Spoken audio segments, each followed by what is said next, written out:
Hello friends, welcome to knowledge shower. जैसा कि आपको पता है कि CUET LLB 2023 के एग्जाम फॉर्म्स आ चुके हैं और एक बहुत इंपॉर्टेंट क्वेश्चन जो पूछा जा रहा है मुझसे कि एलिजिबिलिटी क्राइटेरिया क्या होगा।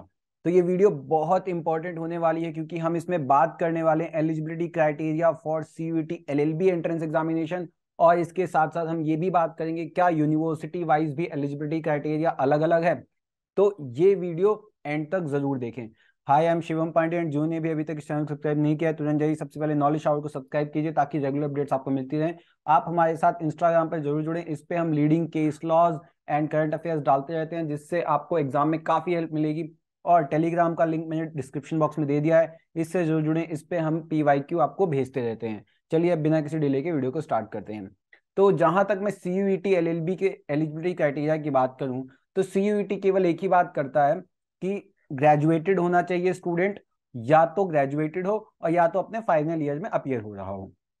सिर्फ यही बात करता है कि ग्रेजुएट हो, सिर्फ पासिंग हो तब भी चलेगा, और फाइनल ईयर में अपीयरिंग हो। और एज लिमिट पे वो कहता है कि कोई मिनिमम एज लिमिट नहीं है।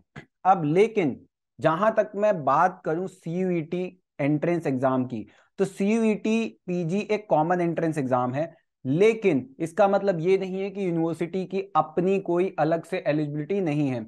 हर एक यूनिवर्सिटी की या कॉलेज की अपनी खुद की एलिजिबिलिटी है और आपको वो एलिजिबिलिटी क्राइटेरिया फुलफिल करना पड़ेगा फॉर द एडमिशन। आप CUET एग्जाम निकाल देते हैं तो CUET एग्जाम निकालने के बाद जो पर्टिकुलर यूनिवर्सिटी है जिसमें आप एडमिशन लेना चाहते हैं, इस केस में DU और BHU के एलिजिबिलिटी क्राइटेरिया की हम बात करने वाले हैं, तो आपको उनका मिनिमम एलिजिबिलिटी क्राइटेरिया भी फुलफिल करना होगा। और CUET एग्जाम देने के बाद उनका जो फॉर्म आएगा, इस एग्जाम के मार्क्स के बेसिस पे उनका जो काउंसलिंग फॉर्म आएगा अलग से आपको वो भरना होगा, और उस बेसिस पे फिर ये इंस्टीट्यूशन अपनी कट ऑफ निकालेंगे। इट्स जस्ट कि CUET एक कॉमन पेपर कंडक्ट करवा रहा है जिसमें वो मेरिट लिस्ट बना देगा। तो चलिए अब इंस्टीट्यूशंस की हम जानते हैं कि एलिजिबिलिटी क्राइटेरिया क्या है।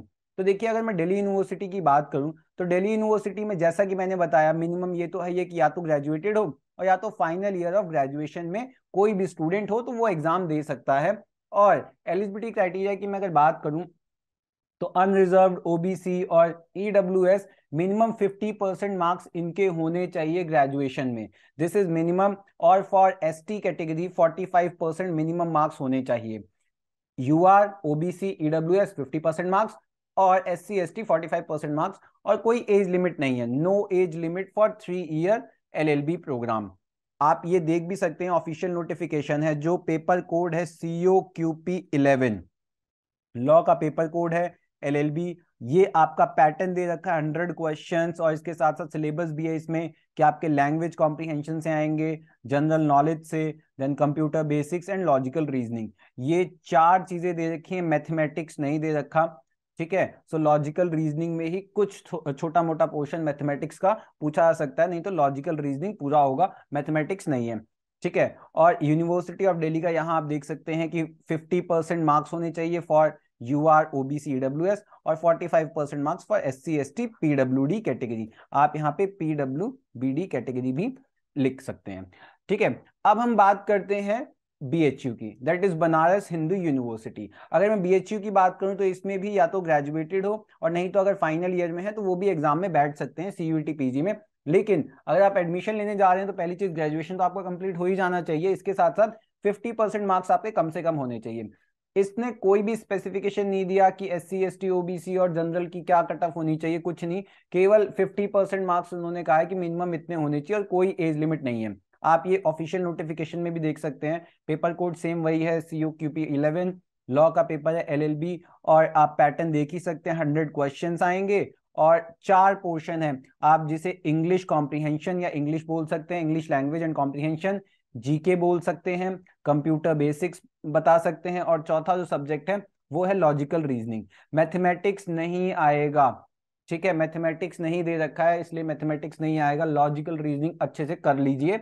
और छोटे मोटे अगर एक आधे क्वेश्चन पूछ लिए एवरेज, और इसके साथ साथ वाटर प्रॉब्लम कुछ पूछ ली तो ठीक है, नहीं तो मैथमेटिक्स नहीं पूछा जाएगा। बनारस हिंदू यूनिवर्सिटी की अगर मैं एलिजिबिलिटी क्राइटेरिया की बात करूं तो ये आपका विस्तृत रूप में दे रखा है, आप इसको यहाँ पे पॉज करके पढ़ भी सकते हैं। तो ये 2 इंपॉर्टेंट यूनिवर्सिटीज की मैंने एलिजिबिलिटी क्राइटेरिया बताया। और मैं आपको फिर से बता दूं कि आप सीयूईटी का एग्जाम तो दे देंगे, लेकिन सीयूईटी केवल क्या देता है, मार्क्स। जैसे आपका क्लैट क्या देता है, मार्क्स देता है। इसके बाद क्या होता है, आप जो स्टेट एनएलयूज होते हैं उसमें अप्लाई करने के लिए एलिजिबल हो जाते हैं। ये आपका मिनिमम कट ऑफ आ गया, आप इसके बेसिस पे एनएलयूज जो है कट ऑफ निकालेंगे, आप वहां जाके अप्लाई कर सकते हैं। तो वैसे ये सीयूईटी क्या है, कॉमन एंट्रेंस करवा देगा। अब आपको 10 15 20 एग्जाम देने की कोई भी जरूरत नहीं है। एक एग्जाम दीजिए और एक एग्जाम के बेसिस पे आपको 36 फॉर्म भरने की जरूरत नहीं है। एक ही फॉर्म भरिए, 1000 रुपए या जो भी आपका फॉर्म का प्राइस है, आप फॉर्म भरिए, एक एग्जाम दीजिए और सारी यूनिवर्सिटीज में आप एलिजिबल हो जाएंगे। So that's all for today. आपको कोई और इन्फॉर्मेशन चाहिए हो तो हमसे कमेंट सेक्शन में जरूर कमेंट करके पूछिए। Thank you so much for watching. Please like share and subscribe. Thank you so much.